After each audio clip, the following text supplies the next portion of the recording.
The penthouse in Manhattan, New York, was filled with a heavy silence. It was December 24th, 6 in the evening. It should have been a happy Christmas Eve. There should have been a decorated tree, gifts, anticipation. But there was only tension. Richard Forrester, 36 years old, CEO of Forrester Developments, a company founded by his father worth $300 million, was standing in the living room, his suit still impeccable despite it being late afternoon, his expression cold as ice. And in front of him, sitting on the Italian leather sofa, was Amanda Simmons, 31 years old, architect, his fiancée of 2 years, with tears streaming down her face. "I don't understand," she said for the 5th time. "I don't understand why you're doing this." Richard looked out the panoramic window, refusing to look at her. "I've explained. It doesn't work anymore. I don't feel the same way."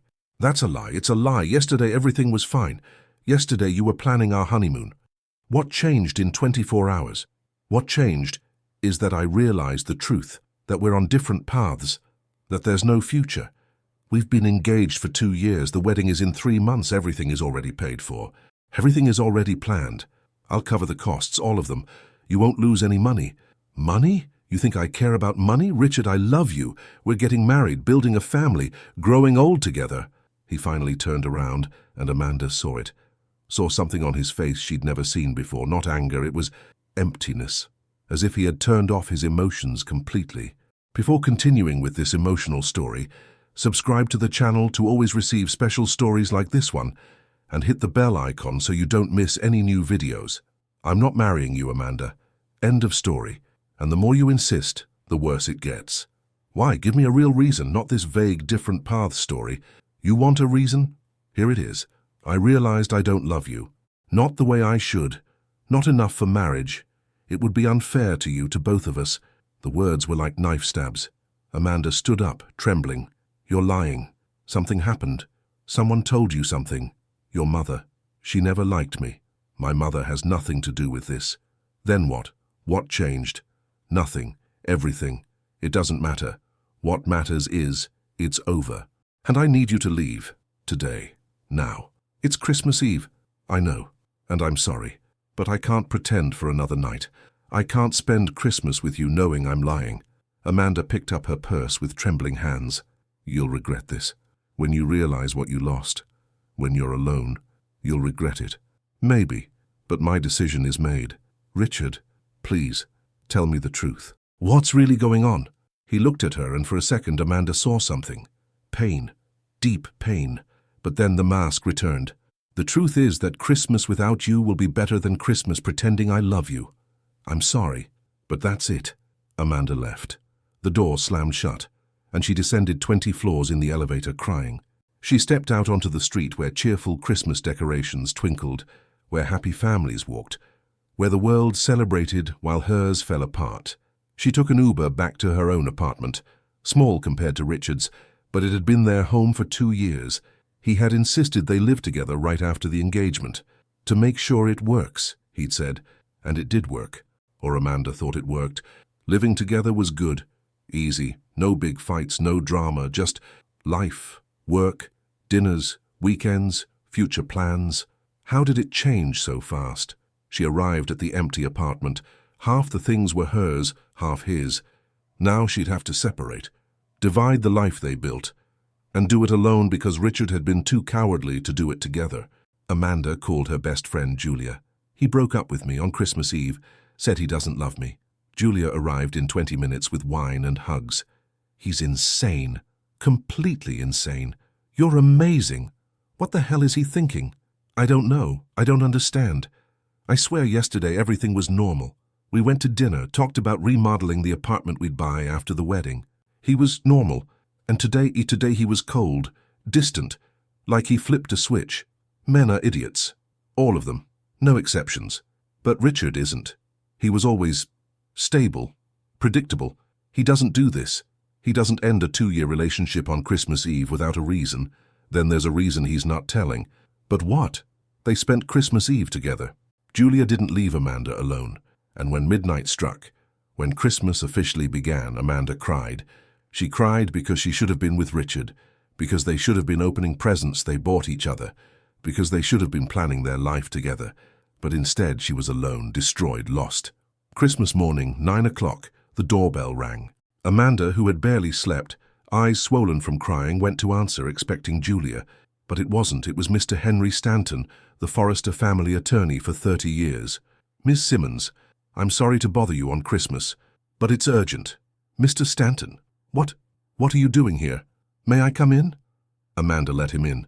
He carried a leather briefcase and a grave expression. "Ms. Simmons, I'm here regarding a delicate matter, related to the late Mr. Forrester, Richard's father, Mr. Anthony, but he died 6 months ago." "Yes, and the will was read at the time, but there was a clause with a specific date, December 25th, today." "I don't understand." Mr. Stanton opened the briefcase and took out a document. "Mr. Anthony Forrester left a letter that was to be delivered today. To you, not to Richard. To you. To me? But why? Because he foresaw something that unfortunately was confirmed yesterday." Amanda took the envelope with trembling hands. It was sealed, with Anthony's handwriting, "To Amanda. Open on December 25th, after the inevitable." "After the inevitable?" Amanda repeated. "What does that mean?" "Open it. He explains better than I can." Amanda tore the envelope. Inside, a 3-page handwritten letter. She began to read. "My dear Amanda, if you're reading this, it means 2 things. It's Christmas, and Richard broke off the engagement yesterday, Christmas Eve. I know because I planned it all. Not the breakup, but the reason for the breakup. And you need to know the truth, the whole truth, even if it destroys the image you have of me and of him. I am dying as I write this. Terminal cancer. Doctors gave me 3 months, and there are decisions I need to make. Difficult decisions. Decisions that will hurt people I love. First decision, not to tell Richard about the diagnosis until the last moment. He will find out when I visibly worsen. Why? Because if I tell him now, he'll cancel everything. He'll turn his life upside down to take care of me. And I don't want that. I want him to live, to be happy, to marry you. Second decision, modify the will, in a way that Richard will only discover after my death. A specific modification with a specific date, December 24th of the following year, the first Christmas Eve without me. What's in the modification?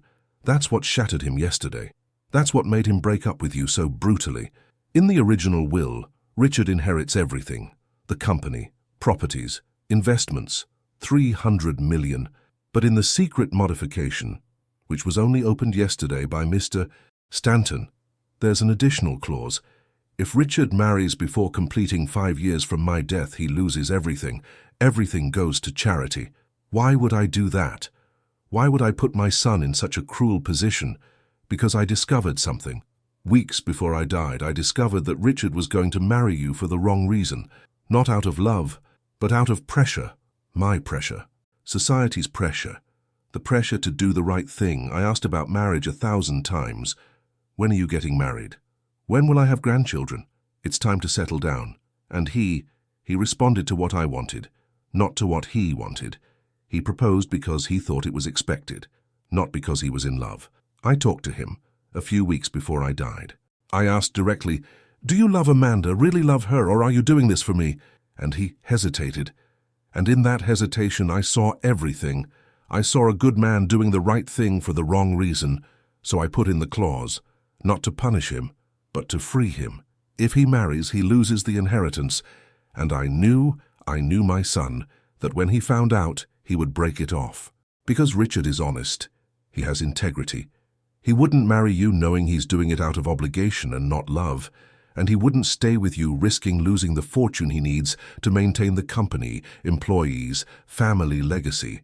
So I forced a choice, inheritance or you. And he chose inheritance, not out of greed, but because deep down he doesn't love you, not the way he should. And I forced him to admit it, to himself and to you. Amanda, I know you're destroyed right now. I know you hate me, but believe me, I did it for you too, because you deserve someone who chooses you, completely, without hesitation, without clauses, without conditions. Richard is a good man, but the wrong man for you, and he knows it. Now, finally, I'm sorry for the pain, But better pain now than years of a lukewarm marriage where you'd always question if you're truly loved. There's one more thing, the last thing. And you might not believe it, but it's true. Richard can still marry. The clause expires in 5 years. And if, after 5 years, he comes looking for you, if he asks for a second chance, if he says he truly loves you, then believe him. Because it means that love survived, that it wasn't obligation, it was real, just immature, undeveloped. And 5 years can mature love, or he might not come looking. And it means I was right, that it wasn't meant to be. Either way, the truth is out. And truth, however painful, is always better than a comfortable lie. Forgive a dying old man for manipulating your lives. But I don't regret it, because I love you both, and I wanted you to be happy, even if happy means apart. With affection and no apologies, Anthony Forrester. Amanda read it 3 times. She couldn't process it. Anthony planned everything, the breakup, the pain, everything. He knew, she whispered. He knew Richard didn't truly love me, and he protected me, in a horrible way, but he protected me. Mr. Anthony was a complex man, Mr. Stanton said, but he always acted out of love, even when his methods were questionable. Does Richard know about this letter? No. The letter was only for you. He only knows about the will clause. He doesn't know his father foresaw everything. He doesn't know you're finding out now. And the clause? Is it real? He loses everything if he marries in the next 5 years. It's real, ironclad, no loopholes. And the countdown has already started. It ends December 24th, 5 years from now. Amanda didn't know how to feel. Anger, relief, gratitude, all at the same time? What do I do now? Live, move forward. And if in 5 years he comes back, then you decide. But for now, breathe, process. And understand, you weren't rejected for a flaw. You were set free by love, the twisted love of a dying father-in-law, but love nonetheless. But before discovering what happens in the next 5 years, leave your like here on the video, subscribe to the channel and hit the bell. What do you think? Did the father do right or wrong? Tell me which city you're watching from. Now let's continue. 5 years. Anthony's letter said 5 years, and Amanda decided to make them count. She wasn't going to waste time crying over a man who didn't love her. She was going to live, grow, transform. The first year was difficult. The pain of rejection was still fresh. And seeing Richard from afar, New York isn't a small city, but social circles overlap. Hurt. He was thinner, more serious, more empty. As if part of him had died with his father, and another part with the breakup. Amanda threw herself into work. Architecture had always been a passion, but Richard always suggested more profitable projects. Now, free, she did what she wanted. Social projects, low-income housing, schools in underserved communities, work that fed the soul instead of the bank account. The second year, Amanda met Michael. He was an engineer. Worked with her on a housing project. He was kind, attentive, interested. Want to have dinner? He asked after 3 months of working together. Amanda hesitated, but then she thought, why not? They had dinner, talked, laughed, and at the end of the night, when Michael tried to kiss her, Amanda let him.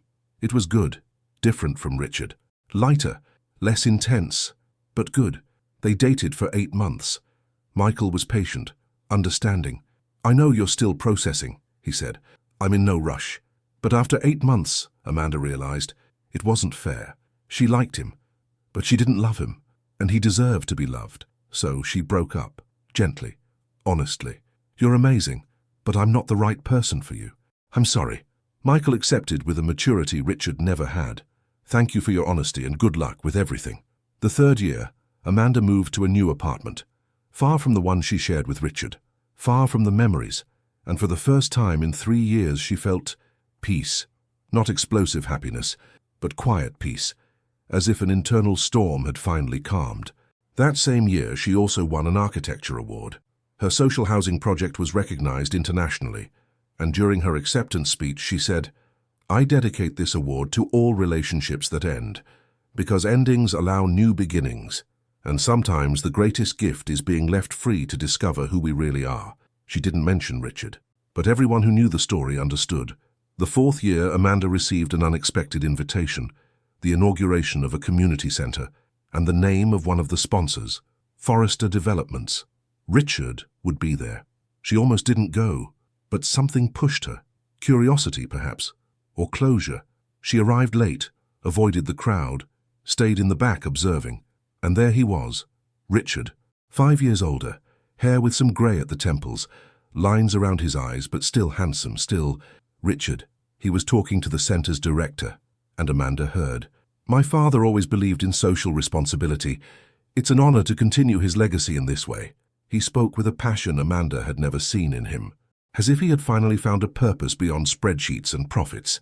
When the event ended, when she thought she could escape unseen, she heard his voice behind her. Amanda. She turned around, and for the first time in 4 years, they were face to face. Richard, hi. I didn't know you were coming. I almost didn't. I'm glad you came. You look well. Different, but well. You too. Different. 5 years does that to people. It does. Awkward silence. So much left unsaid. Can I buy you coffee? Or dinner? To talk? For real? Amanda hesitated, but in 3 months the clause would expire. In 3 months he would be free to marry without losing the inheritance. And if he was asking now, maybe it meant something. Dinner, but not tonight. Call me. We'll set a date. I'll call, I promise. And he called. 3 days later, they set dinner for the following week. A discreet restaurant. Finally, honest conversation. I'm sorry, Richard began. For everything. For how I ended it. For the cowardice. For not being honest. Your father told me. About the will clause. Richard turned pale. How do you know? He left a letter. For me. To be delivered on Christmas after the breakup. Explaining everything. Richard put his face in his hands. He planned it all. Knew I would break up when I found out. And left a letter for you explaining. My God. He loved you. In a twisted way. But he loved you. And he destroyed us both in the process. Or saved us. Depends on how you see it. How do you see it? Amanda thought honestly. At first, destruction. But now, salvation? Because the last 5 years taught me who I am, what I want, what I deserve. And I know back then, I wasn't ready. You weren't ready. We were going to marry for the wrong reasons. And now we're different. Grown, mature. Amanda, in 3 months the clause expires. And I don't know if I still love you. I know I feel something. Longing, maybe, regret. Curiosity about what if. But love, real love, I don't know. Then don't come after me when it expires. What? If you don't know if you love me, don't come. Because I don't want to be an attempt, or an experiment, or a let's see if it works. I want to be a choice. Deliberate, right, complete. Is that an ultimatum? No, it's a standard. A standard I learned to have. I deserve to be chosen completely. And if you can't do that, that's okay, but don't look for me. Richard was silent, processing. You're right. And that makes me respect you even more. The woman I knew 5 years ago wouldn't have said that. She would have accepted crumbs, you've grown. I had to grow alone and it hurt. But it was worth it. They ended dinner with more questions than answers. But something had changed. A door that was closed had cracked slightly. Not opened, but possible. The 5th year. The final 3 months before the clause expired. Amanda didn't hear from Richard. Not a call, not a message, nothing. And she accepted it. Accepted that maybe it wasn't meant to be. That 5 years weren't enough to turn obligation into love. Christmas arrived. December 24th. Exactly 5 years after the breakup. Amanda was at her mother's house, helping prepare Christmas dinner, when the doorbell rang. I'll get it, her mum said. She returned a minute later, pale. There's someone at the door for you. Amanda went to the door, and there, like a cruel déjà vu, was Richard. But different. No expensive suit, jeans and a sweater. No arrogant confidence, humility. And in his hands, no ring box, just a letter. Amanda, I know I have no right to be here. I know you asked me not to come unless I was sure. And I came because I am. Absolutely sure, but it's not what you think. What do you mean? I didn't come to ask you to marry me. Not yet. Because even though the clause expires at midnight, it wouldn't be fair. You'd always wonder if it was out of love or out of freedom to finally marry. Then why did you come? I came to return something. Something I've kept for 5 years. He handed her the letter, not sealed, already opened. What is it? A letter from my father for me, that Mr. Stanton delivered yesterday. 5 years after the first one, he foresaw everything, even this. Amanda opened it. Read, "My son, if you're reading this, the clause has expired. You're free. You can marry without losing the inheritance. You can move forward. And I have to ask, is Amanda still in your life, or did you let her go? If you let her go, that's okay. It means I was right. It wasn't true love, and you're both better off apart. But if she is still in your life in some way, casual meetings, conversations, thoughts, then you need to know something. I put this clause in place not just to test, but to build. True love needs time, needs separation, needs individual growth before union. You were young, immature, not ready. 5 years were preparation time. So that when you reunited, if you reunited, it would be a conscious choice, not obligation, not convenience, but true love, tested, proven. If she still wants you after 5 years, after seeing who you really are without the obligation of a relationship, then marry her. Not for me, not for the inheritance, but for her, only for her. And if she doesn't want you anymore, respect that. Because love is also that, knowing when to let go. P.S. I left a similar letter for her. So when you both read these, you know you have all the information. Nothing hidden, just truth and choices. With eternal love, Dad. Amanda looked at Richard, tears streaming. He orchestrated everything, even this moment. 5 years later, simultaneous letters, to ensure we chose consciously. And I choose you. Not because the clause expired, but because 5 years taught me that losing you was the biggest mistake of my life, that no inheritance, no amount of money is worth more than you, and that if I had to choose again between $1 billion and you, I'd choose you. But you already chose 5 years ago. You chose money. I did, because I was immature, because my father had just died, because I was panicking. But these 5 years taught me, transformed me, and now I choose differently. I choose you. Amanda wanted to believe it. But how do I know it's true? How do I know it's not because now you can have both? Inheritance and me. I can't because I'm giving up the inheritance. What? I sold the company, yesterday, to an international consortium for $275 million, below value, but I sold it. And all the money is going into a foundation in my father's name, for social projects, housing, education, health. Richard, have you lost your mind? No. For the first time I'm sane, because I realized the inheritance was a prison. The company was a chain. And to be free to love you without doubt, I needed to free myself from everything, so I did. But what about you? How will you live? I'll work, like everyone else. I already have an offer from a smaller firm, a normal salary, no billions, no mansion, just life, a simple life that I can build with you, if you still want me. Amanda couldn't process it. He gave up $1 billion, the company, the legacy for her. This is insane. It's love, finally. Real love. Love that chooses the person above all else. And if I say no, if I say 5 years was too long, that I don't feel the same anymore, then I'll accept it and move on. But at least I tried, at least you know, this time the choice was real. It was you, only you. Amanda looked at the man in front of her.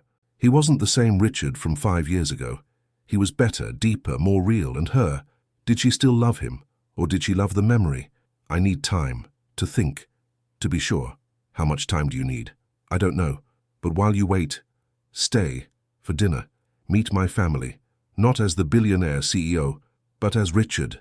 Just Richard, he smiled. A genuine smile. It would be an honor.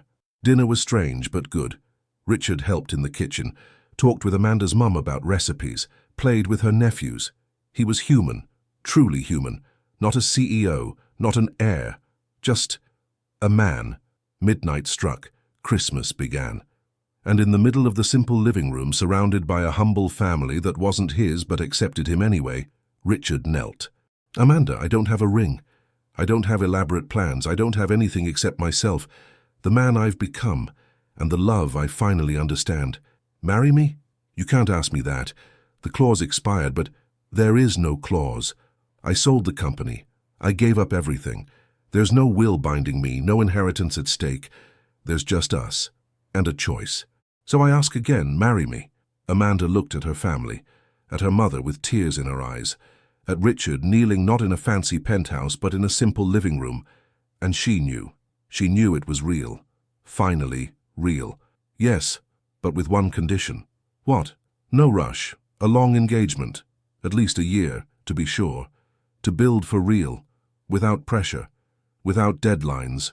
Just us. I accept. All terms. I just want you. They kissed. To applause from the family. And for the first time in 5 years, Amanda felt complete. They married 2 years later. Not 3 months as originally planned, but 2 years after reconciliation. Enough time to build a solid foundation, a simple ceremony, no mansion, no ostentation, just love. During the vows, Richard said, "My father taught me a difficult lesson. Sometimes love needs to die to resurrect stronger. Our love died 5 years ago, but it resurrected. And now it's unshakable, because it was tested, proven, chosen." Amanda responded, "Anthony, wherever you are, thank you. For the manipulation, for the pain, for forcing us apart to bring us back stronger. Your plan worked. And your son finally chose me. Truly chose me." 7 years after the original breakup, Amanda was pregnant with their first child. Richard worked at a medium-sized architecture firm, earned well but not billions.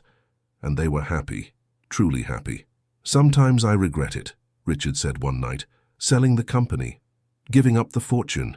Amanda froze. "Really?" "No," he smiled. "I was testing you. I never regret it. Not for a second, because I have you, I have this, and it's worth more than 1,000 billions. Your father was right. He was. About everything. Love needs time, needs separation, needs growth. And sometimes the cruelest gift is the greatest kindness." 10 years after the breakup, on the anniversary of Anthony's death, they went to his gravesite together, for the first time as a couple. "Thank you," Richard said to the headstone, "for being a difficult but wise father, for forcing me to choose, for planting a seed that took 10 years to flower but flowered perfectly." Amanda added, "And thank you for the letter, for giving me the dignity of knowing the truth, for setting me free to grow, to come back stronger.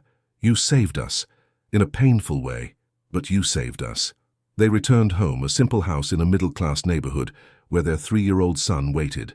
And Richard thought, this is wealth, not money, but love, family, peace. And Anthony, wherever he was, smiled, because the plan worked, perfectly, painfully, but perfectly. Because sometimes love needs to be destroyed to be rebuilt correctly.